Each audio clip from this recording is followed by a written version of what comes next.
Next जो topic हम discuss करेंगे that is mark recapture method. Mark recapture method के बारे में डिस्कस करेंगे। जनरली जो मार्क रिकैप्चर जो मेथड है ये यूज किया जाता है किसी भी इकोसिस्टम में पॉपुलेशंस को एस्टिमेट करने के लिए, एस्टिमेटेड कितनी पॉपुलेशन प्रेजेंट। जैसे अगर मैं बात करूँ एक पॉन्ड के अंदर हाउ मैनी फिश प्रेजेंट, की एक स्पीसीज की कितनी फिश प्रेजेंट है, तो उनको हम कैसे एस्टिमेट करेंगे। तो उसको एस्टिमेट करने के लिए क्या होता है, एक मेथड होता है that is mark recapture method. इस मार्क रिकैप्चर मेथड की बात करें तो मार्क रिकैप्चर मेथड की बात करें तो इसमें क्या कर रहे हैं, इकोसिस्टम के अंदर जो पॉपुलेशन है, ठीक है, इस पॉपुलेशन को हम क्या कर रहे हैं, एस्टिमेट कर रहे हैं कि एक स्पीसीज के जो इंडिविजुअल है वो एस्टिमेटेड कितने परसेंट है।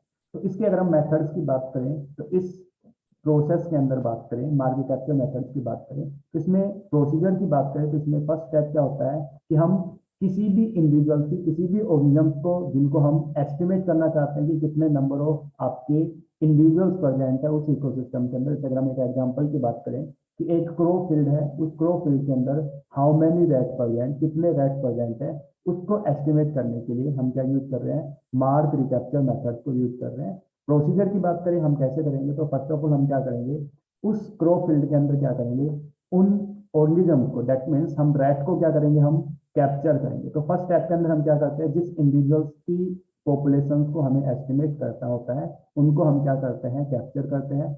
आफ्टर दी कैप्चरिंग उन इंडिविजुअल्स को हम क्या करते हैं, हम मार्क करते हैं।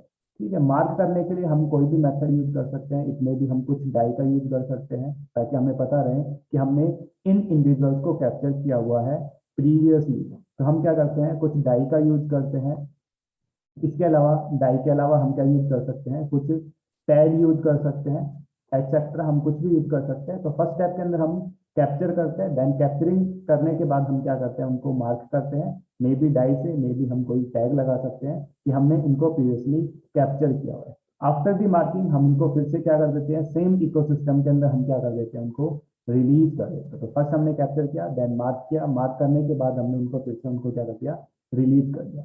आफ्टर दी सम टाइम उस सेम इकोसिस्टम के अंदर हम फिर से विजिट करेंगे और सेम स्पीसीज के इंडिविजुअल्स को हम फिर से क्या करेंगे, हम रिकैप्चर करेंगे। आफ्टर दी रिकैप्चर हमें दो टाइप के इंडिविजुअल्स मिलेंगे, एक हमें क्या मिलेंगे, प्रीवियसली मार्क्ड इंडिविजुअल्स मिलेंगे, ठीक है, और एक हमें क्या मिलेंगे, अनमार्क्ड इंडिविजुअल्स मिलेंगे। और इसी के बेसिस पे हम क्या करेंगे, उन स्पीसीज के नंबर को हम क्या करेंगे, कैलकुलेट करेंगे, एस्टिमेट करेंगे कि उस स्पीसीज के कितने इंडिविजुअल्स प्रेजेंट है। इसके लिए एक आपको फॉर्मूला याद रखना है that is n equal to c into में m divided by r. Here n का मतलब क्या होता है, यहाँ पे एस्टिमेटेड पॉपुलेशन। जिस भी इंडिविजुअल्स की, जिस भी ऑर्गेनिज्म की हम क्या कर रहे हैं, पॉपुलेशन को एस्टिमेट कर रहे हैं, तो n को हम रिप्रेजेंट करते हैं कि टोटल कितनी एस्टिमेटेड पॉपुलेशन होगी। हेयर m जो होता है ये रिप्रेजेंट करता है कि हमने फर्स्ट टाइम टोटल जितने इंडिविजुअल्स को कैप्चर किया है उसको हम रिप्रेजेंट करते हैं एम से। फर्स्ट टाइम हमने जितने भी रैट को कैप्चर किया था दैट इज एम। सी का मतलब क्या होता है कि हमने सेकंड टाइम में टोटल जितने इंडिविजुअल्स रिकैप्चर किए हैं उनको हम क्या बोलेंगे, सी बोलेंगे। इसके अलावा अगर हम आर की बात करें तो सेकंड टाइम में जो हमें प्रीवियसली मार्क इंडिविजुअल्स मिल रहे हैं उनको हम क्या बोलेंगे, आर बोलेंगे। तो सेकंड टाइम में जो आपके मार्क्ड इंडिविजुअल्स है उसको हम रिप्रेजेंट करते हैं आर से। और इसी फॉर्मूला से क्या होगा, आपका क्वेश्चन सोल्व होगा। n equal to c into में m divided by r. Here n represent करता है एस्टिमेटेड पॉपुलेशन को, रिप्रेजेंट करता है m फर्स्ट टाइम में टोटल जितने भी इंडिविजुअल्स को हमने कैप्चर किया था उसको रिप्रेजेंट करेगा।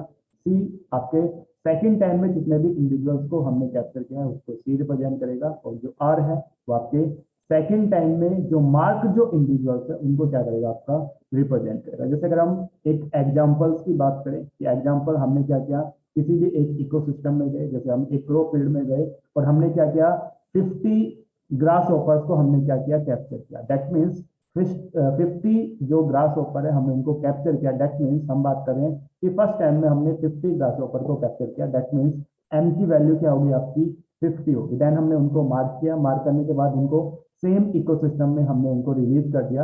आफ्टर दी सम टाइम, मान लो हम 1 आवर के बाद, 1 डे के बाद, या 1 वीक के बाद, या 1 ईयर के बाद हम सेम इकोसिस्टम में फिर से विजिट करते हैं।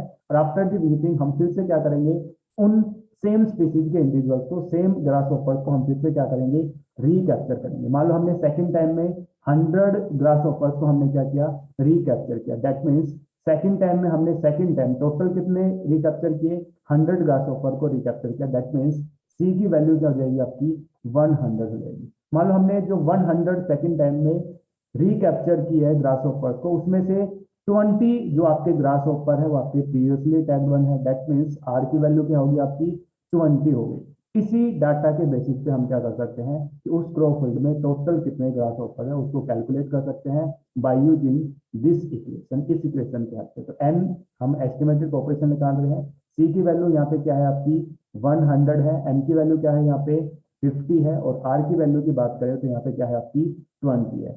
25 क्या होता है आपके 100, और 50 को 5 से मल्टीप्लाई करेंगे तो आपका क्या हो जाएगा 250 क्या होंगे आपके ग्रास ऑफर प्रेजेंट होंगे उस इकोसिस्टम के अंदर। तो इसका आंसर क्या होगा कि 250 इंडिविजुअल्स है एस्टिमेटेड पॉपुलेशन ग्रास ऑफर की उस इकोसिस्टम में। तो हम किसी भी इकोसिस्टम में, कि आपका एक्वेटिक इकोसिस्टम हो चाहे टेरिस्ट्रियल इकोसिस्टम है, उसमें किसी भी सेम स्पीसीज के इंडिविजुअल्स को हम क्या कर सकते हैं, एस्टिमेट कर सकते हैं कि कितने नंबर ऑफ इंडिविजुअल्स प्रेजेंट है। ठीक है, जैसे इस स्लाइड में मैंने आपको मतलब क्या होता है, एम का मतलब क्या होता है, आर का मतलब क्या होता है, इसी कंसेप्ट से रिलेटेड जो आपके प्रीवियस ईयर जो क्वेश्चन है उनको हम सोल्व करेंगे। फर्स्ट जो क्वेश्चन है जून 2017 के अंदर आया हुआ है नेट के एग्जाम के अंदर।